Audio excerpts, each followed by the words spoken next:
transition from school to university. So my name's Zara, I'm 22, in my third year at university studying media. I'm Tasbia, I'm 12 years old. I'm Megan, I'm 16. My name's Sana, I'm 11. What was your transition like to uni? Mine was quite interesting because it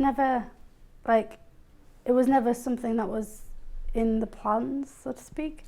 And nobody from my family had ever been to university, so it wasn't something that I grew up around. But I remember just coming to the end of the extended diploma in creative media I was doing at Leeds City College and thinking, what am I going to do next? And it was kind of worrying. And then I was like, I don't really want to do nothing, but I don't really know what I wanted to do. Although I quite enjoyed radio, which is what the course started off as, and then turned into a media course. And then I thought, and then my support worker at college, she was like, oh, why do you go to university? I was like, university? Really? I was like, what is that? I didn't even know. So it was literally, and I was like, what about support? Like, will I get support? I don't have any equipment. What will happen? And then she would just Googled it, I think, and found all this information about DSA, which was I didn't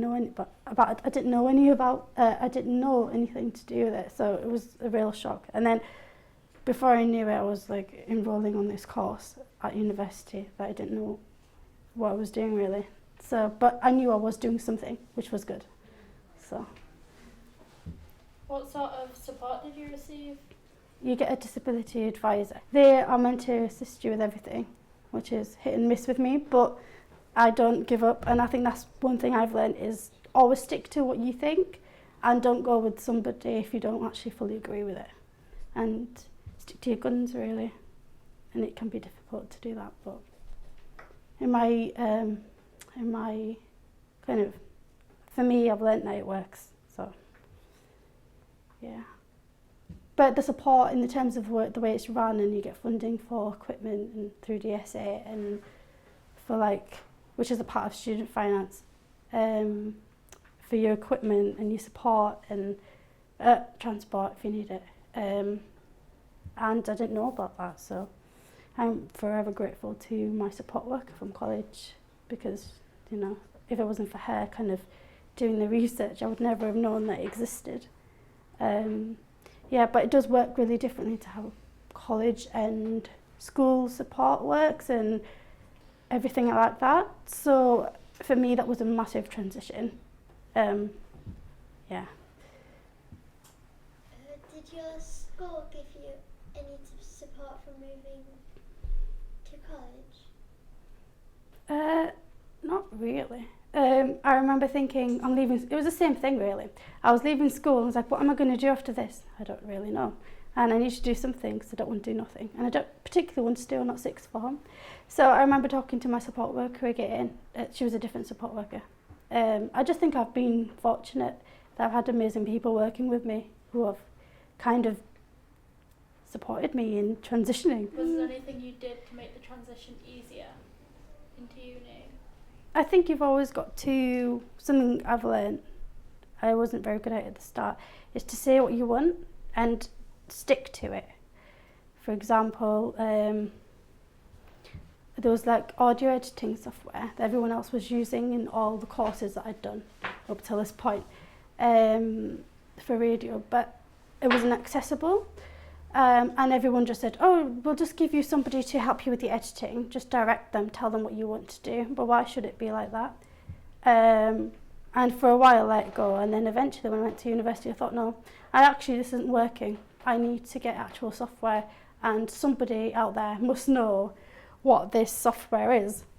And I made my DSA person, the advisor, go and look for it. I said, I need the software that is accessible to me and I need the training. But that was only when I'd been through 2 years without it, and I thought, 3 years or so. And I thought, this isn't working. I want to be able to do this on my own. I should have the option like anyone else and not be missing out on my education just because I know someone else is doing it, but that's not me doing it. And if I was meant to go get a job after this in any kind of, you know, in the radio. I couldn't say I can do half of it. Can't do half of it. You're going to have to employ someone else to do the half. It doesn't work like that. So, yeah, like I said, the biggest thing I've learned is just to stick to what you want. What have your lecturers been like in terms of making what is quite a practical course accessible for you as a blind person? Have they been good at making reasonable adjustments, or have you had to fight and push quite hard? You know what, that's hit and miss. I think there's some tutors that really get it, and that's the more, you know, and those are the ones I kind of cling to. But like, there's some that don't really get it, and you know, you get some people that just don't care, you know, and then those are the kind of people that you kind of have to say, like, you have to care. I'm here. I'm not going to go away. So you have to, you know, get on with it. Like at the start of my third year, so just a few months ago, I had meetings with all my tutors, and you could tell the ones that were more enthusiastic were the ones who were like, yes, I'll meet you next week on this specific day. And then the ones that won't respond to your emails, and you knew that they'd check them and they wouldn't respond. But I still went and had a meeting. I was like, I'm having a meeting. What's been your hardest transition, do you think? That's the hard one. I think each transition, so from like primary school to high school, and to high school to college to university, and from university now to my business, I think all of it's had its challenges. I wouldn't say there was, I think university actually, because, university and the business one, because they're both equally as different. You know, there's no rule book that says this is how you do it specifically, you know, and depends where you are, where you live, which part of England you're in, and depends on so many different things.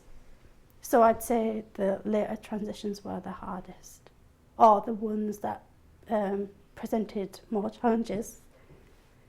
Is that because you had to sort of go and source your own help as well? Yeah, that's probably it, because I think you're too reliant in primary school and high school. You don't really think about it in them terms. And as you get older, you start to realise that actually now you have to be in charge. In fact, I'm writing a book, and that's exactly what I've put within it, is that you have to be the person in charge. And I think that's what the main difference is, really. This film was made by RNIB in partnership with Leeds Visual Impairment Team, Vision Impairment Centre for Teaching and Research and View. RNIB. See differently.